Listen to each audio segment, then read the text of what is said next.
My wife paid for a massage even though I told her not to be intimate with another man. Now everyone is saying divorcing her is stupid and that I'm going too far. For some context, my soon-to-be ex-wife and I are both in our late 30s, and we've been together for 12 years and married for 10. We don't smash anymore, and I'd say our bedroom life is the equivalent of a barren wasteland. It was completely dry for 6 months before I filed for divorce, and it was on life support for 5 to 6 years before that. We both wanted to be younger parents and wanted 2 kids, and we conceived our daughter almost immediately after getting married. When she was 6 months old, we started trying to have the second child. It never happened. After 3 years, we started seeing fertility specialists and found out we both have pretty serious reproductive issues. The doctor told us our daughter was nothing short of a miracle and said it was against all odds that we not only conceived but carried to term. It was after this that our bedroom life began to seriously decline. Initially, I thought it was just the pain of finding out and knowing we wouldn't be able to afford the fertility options, and figured it would get better over time. It never did, it only got worse. 5 years ago, I would say we smashed 15 to 20 times that year. In 2023, we smashed 3 times.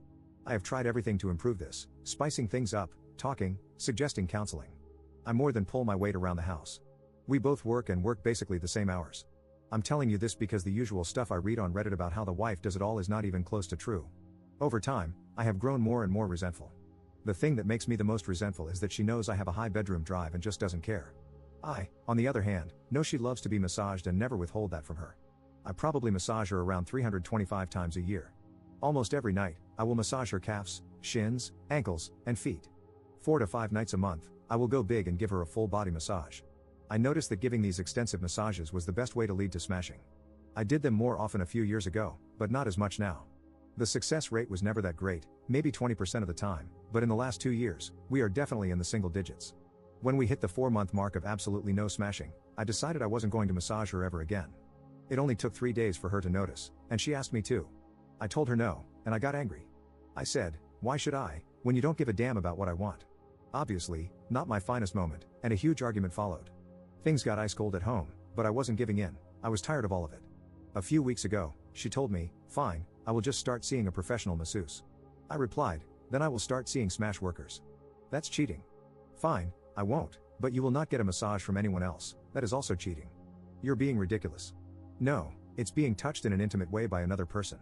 If I can't have that, neither can you, and I swear to God if you do, I will file for divorce that day." The following weekend, she went to get her nails done. I knew how long it takes for her to get her nails done.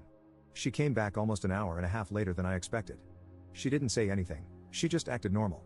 I checked her credit card app on my phone, and sure enough, there was a $95 charge to the massage therapist in the same strip mall as the nail salon. I lost it, and when I did, so did she. I think we both let out years of frustration on each other. True to my word, though, I called a divorce lawyer on Monday. The only part that upset me was when my lawyer said, based on these circumstances, I couldn't list infidelity as the reason for divorce and had to go with irreconcilable differences. Anyway, she has been telling people we are divorcing because she got a massage.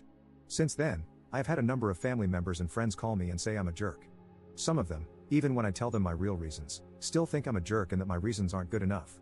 Personally, I think getting a massage when told not to is plenty of reasoning. Personal note, I reread this, and I know it comes off angry. But I am angry at myself for wasting so many years. But I'm also angry because this was just the ultimate screw you. She just went and did it anyway and didn't even try to hide it. Literally went to the same place next to the nail salon and used her credit card, which I pay, like I wasn't going to see the charge. Edit. Most of you are correct, this isn't about a massage. I could honestly care less about the massage. That was simply what I fixated on after I finally broke. Now, to those who like to ride the assumption train or, for some reason, just create your own narrative based on who knows what, I did not just massage my wife to smash.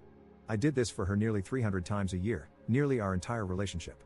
I did it back when we used to smash 10 to 15 times a month, back when it still felt like we loved each other, back when she would put in effort in our relationship. The full massages just became the only way to get the chance of smashing above zero. The small leg ones were never escalated by me and were far more common.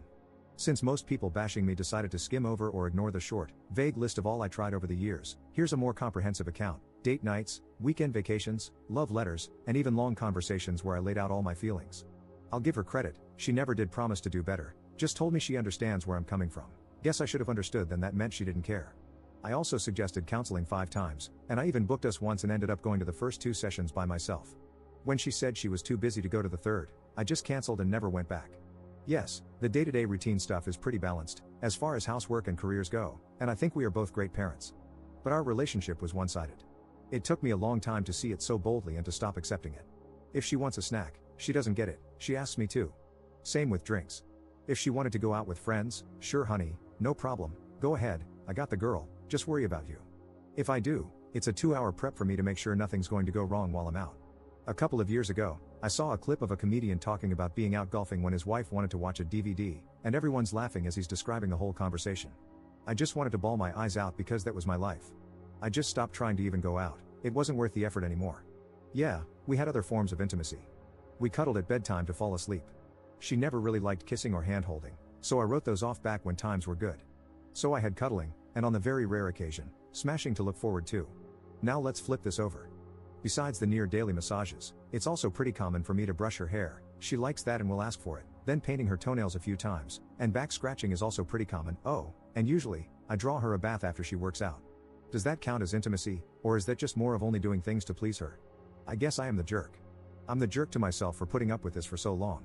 And I get it, you're alright, we both have unprocessed trauma from having our dreams dashed, but I didn't quit. I honestly didn't berate her emotionally because of this. I knew she was having a hard time.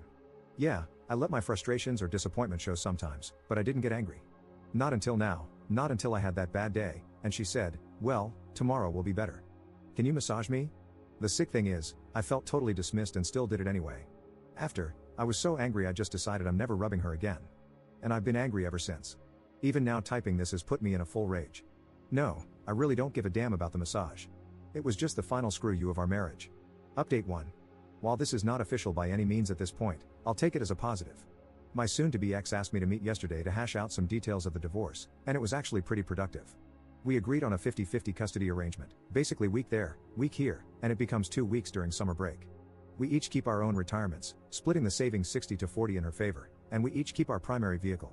I made a huge concession on the house, it was my idea. I want our child to grow up in that house. Ours was a 3-bedroom with a finished basement and a nice yard. I don't want her to live in a pair of 2-bedroom apartments. This is important to me, and I'll be paying housing alimony each month to offset some costs, since my rent and projected utilities, etc., are much lower than the mortgage, utilities, and upkeep. We did agree on some stipulations that would end that. One being if another adult moves in, like a boyfriend or new husband, then my obligation ends immediately. My obligation also ends when our daughter moves out or turns 22, whichever comes first. There are a bunch of different scenarios we talked about in terms of splitting the house if she wishes to sell it. I won't bore you with all of that, but basically, as long as I continue to make the alimony payment, I'll get 40% at the time of sale or a buyout. I'm turning all this over to my lawyer this week, and he will write it up and send it to her lawyer. While she definitely had a "you are beneath me" vibe during our meeting, I'm happy this doesn't look like it will be an ugly divorce as I was very worried it would be. I assume our daughter is the motivating factor for her sudden amicable attitude. Edit. Well, that didn't last long. My lawyer called first thing this morning. Wife changed her mind, rejecting all the house stuff we talked about. She says she wants to sell and move into something smaller. She is only rejecting the house agreements, the custody agreement is not being rejected. I told my lawyer, fine, I'm done.